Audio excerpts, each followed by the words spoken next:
آپ نے امام حسن رضی اللہ تعالیٰ عنہ سے فرمایا تھا بیٹا 3 لوگوں سے کبھی مشورہ نہیں کرنا. حضور کس سے؟ فرمایا بیٹا بزدل سے کبھی مشورہ نہیں کرنا. اس لیے کہ جو بندہ بزدل ہے تمہیں کبھی بہادری کا سبق نہیں دے سکتا. اور دوسرا آپ نے ارشاد فرمایا تھا کہ بیٹا بخیل سے کبھی مشورہ نہیں کرنا. بخیل سے کبھی مشورہ، کنجوس ہے نا، فرمایا اس سے کبھی مشورہ نہ کرنا، اس لیے کہ جس کا دل بڑا نہیں نہ ہوتا اس کا دماغ کیسے بڑا ہو سکتا ہے. اور آپ نے فرمایا ایسا حریص سے کبھی مشورہ لے کر، لالچی بندے سے، اس لیے کہ وہ جب بھی تمہیں رائے دے گا اپنا فائدہ دیکھ کے دے گا، کبھی تمہارے حق میں رائے نہیں دے گا. وہ دیکھے گا کہ حالات کس طرح کے، تو میرے ساتھ کس طرح یہ آدمی ٹھیک چل سکتا ہے. یہ دانائی ہے، حکمت ہے. مسلمانوں کا یہ مسئلہ ہے کہ یہ نبی پاک سے پیار تو کرتے ہیں اور الحمدللہ بڑا کرتے ہیں، لیکن یہ پیار کو جہتوں اور سمتوں میں قید کرتے ہیں.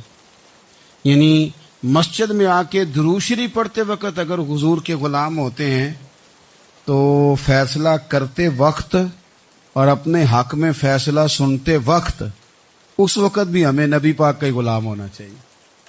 ہمیں ووٹ لیتے وقت بھی حضور کے غلام اور ووٹ دیتے وقت بھی نبی پاک صلی اللہ علیہ وسلم کے غلام.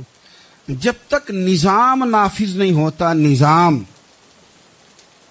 یورپ کو آپ کی نماز سے تکلیف ہی کوئی نہیں تو نماز پڑھنے کے لیے مسجدیں بنانے کی اجازت دیتے ہیں. قرآن پاک جتنا مرضی آپ وہاں پڑھیں وہ اجازت دیتے ہیں. آپ زکاتیں دیں جتنی مرضی، وہاں سے لوگ چندے اکٹھے کر کے یہاں نہیں لے آتے، کریں جو مرضی. ان کو آپ کی نہ نماز سے پریشانی ہے، نہ مسئلہ زکات سے پریشانی ہے، نہ صوم و صلات سے مسئلہ ہے. ان کو تو مسئلہ یہ ہے کہ کچہری میں کہیں نبی پاک کا دین نہ آ جائے. ان کو تو مسئلہ یہ ہے کہ کہیں پارلیمنٹ میں حضور کا دین نہ آ جائے.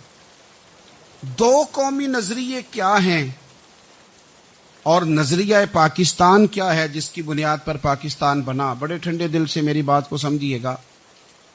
پاکستان اگر اچھی سڑکوں کے لیے ترقی کرنے کے لیے بنا تھا تو یہ ترقی ہندوستان میں رہ کے بھی ہو سکتی تھی.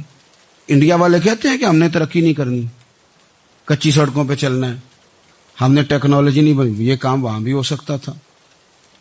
اگر آپ یہ کہیں کہ پاکستان جمہوریت کی مضبوطی کے لیے بنایا تھا کہ ڈکٹیٹر کوئی نہیں آئے گا، صرف جمہوری قوتیں کام کریں گی، تو جمہوریت میں تو انڈیا بظاہر آگے نکل گیا ہے. ان کی جمہوریت تو زیادہ اچھی نظر آتی ہے، کبھی ڈکٹیٹر نہیں آیا. آپ نے پاکستان کیوں بنایا؟ اگر آپ نے یہی کام کرنے تھے، فحاشی اور یانی اور جو مرضی جس کے من میں آئے کرے، اور کوئی فرق نہ ہو یہاں کے اور وہاں کے کلچر میں، رشوت خوری، بھتہ خوری اور ناجائز فروشی، سارے کام اگر ہونے تھے تو یہ کام وہاں بھی ہوتے ہیں. پاکستان کیوں بنا؟ کیوں اتنی ساری 40,000 لوگوں نے اپنی جانوں کی قربانیاں دیں؟ دنیا کی سب سے بڑی ہجرت ہوئی ہے، سب سے بڑی، جب پاکستان بنا. یہ سب سے بڑی ہجرت تھی، اتنی بڑی ہجرت ہی کبھی نہیں ہوئی.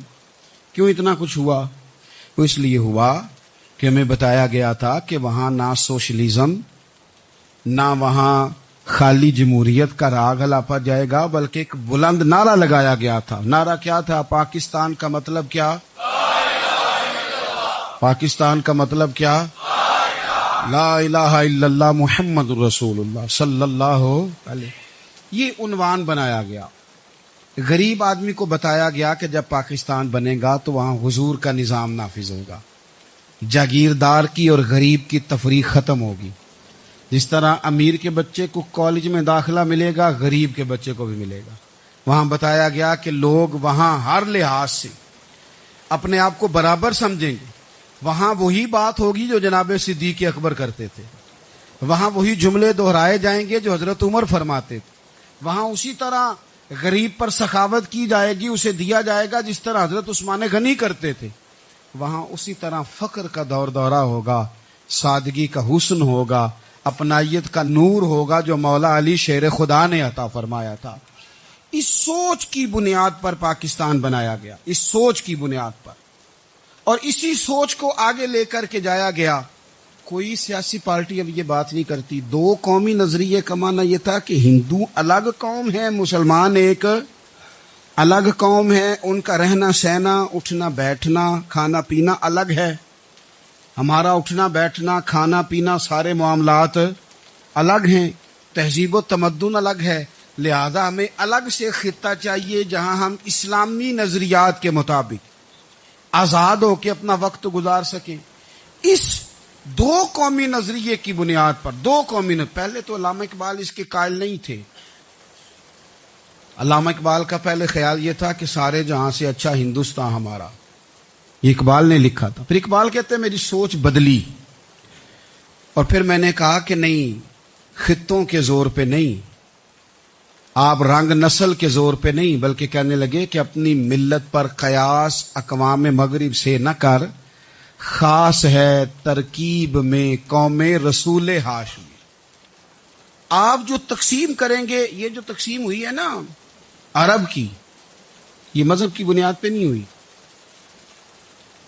یہ تو ان کی ذاتی لڑائیاں تھیں. چھوٹا سا دبئی بن گیا، چھوٹا سا مسقط، چھوٹا سا ابوظہبی، یہ تو ان کی ذاتی لڑائیاں تھیں، قبیلوں کی لڑائیاں تھیں، جنگیں تھیں، چھوٹے چھوٹے ملک الگ سے تقسیم ہو گئے. یہ مذہب کی بنیاد پہ ایسا نہیں ہوا. دنیا میں جتنی ریاستیں ٹوٹ کر بڑی ریاستوں سے الگ ہوئی تو اس میں یہ تھا کہ ہماری قوم الگ ہے، ہم سردار علیحدہ سے ہیں، اس لیے ہم علیحدگی پسند ہیں. دنیا کے اندر دو ہی وطن ہیں جو دین کے نام پہ بنے، دو ہی اسٹیٹ ہیں جو اسلام کے نام پر وجود میں آئیں. پہلی مدینہ منورہ ہے اور دوسری پاکستان ہے. خالص مذہب کے نام پر یہ دو ریاستیں وجود میں ہیں، ایک مدینہ طیبہ اور دوسرا پاکستان. پاکستان کا مطلب کیا؟ لا الہ الا اللہ محمد رسول اللہ صلی اللہ علیہ وسلم. اس بنیاد پر اس وطن کو، خطے کو حاصل کیا گیا، یہی نعرہ لگایا گیا.